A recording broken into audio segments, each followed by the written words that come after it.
ইনকালাব মঞ্চের নেতা জনাব ওসমান হাদি, তাকে গুলি করা হয়েছে,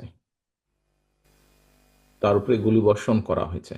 আমরা কিছুদিন আগে দেখেছি চট্টগ্রামে একইভাবে আমাদের আরেক প্রার্থীকে গুলি করা হয়েছিল।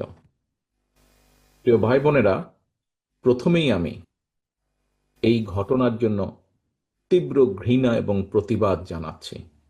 আমাদের উচিত হবে সারা বাংলাদেশে গণতন্ত্রের পক্ষে যত মানুষ আছে প্রত্যেকটি মানুষের উচিত হবে এই ঘটনার তীব্র প্রতিবাদ এবং ঘৃণা জানানোর।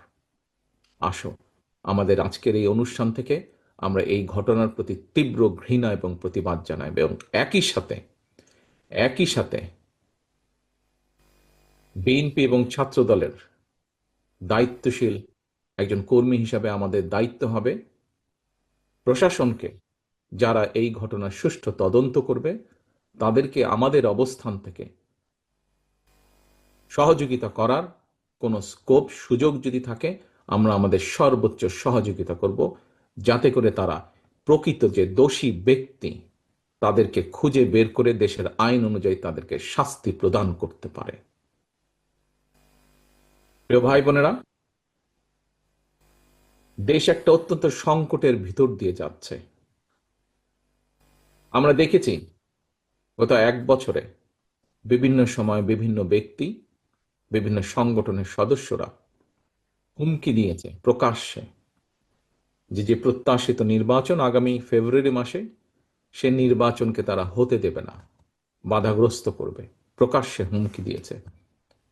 একটি দল, গোষ্ঠী বা কিছু ব্যক্তি এই দেশকে, দেশের মানুষের শান্তি, স্থিতিশীলতা বিনষ্টের জন্য উঠে পড়ে লেগেছে। এবং এই কারণেই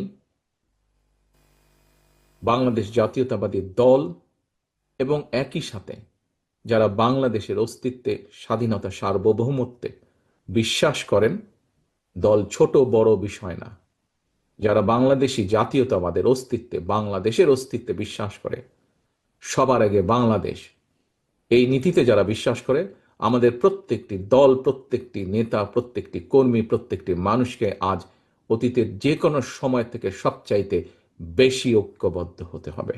কারণ যারা এই দেশের স্বাধীনতাকে ধ্বংস করতে চায়, এই দেশের সার্বভৌমত্বকে ধ্বংস করে এই দেশের স্থিতিশীলতাকে ধ্বংস করতে চায়, তারা তাদের ষড়যন্ত্র যে শুরু করে দিয়েছে, আজকে ওসমান হাদির ঘটনা দিয়ে তা প্রমাণিত হয়।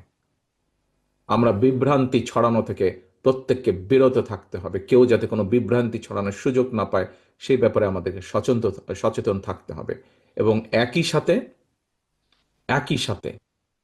তদন্তের স্বার্থে যারা তদন্ত করবে, সত্যিকার অপরাধীকে যারা ধরবে, আমাদের অবস্থান থেকে যতটুকু সম্ভব আমরা সর্বোচ্চ সহযোগিতা করব।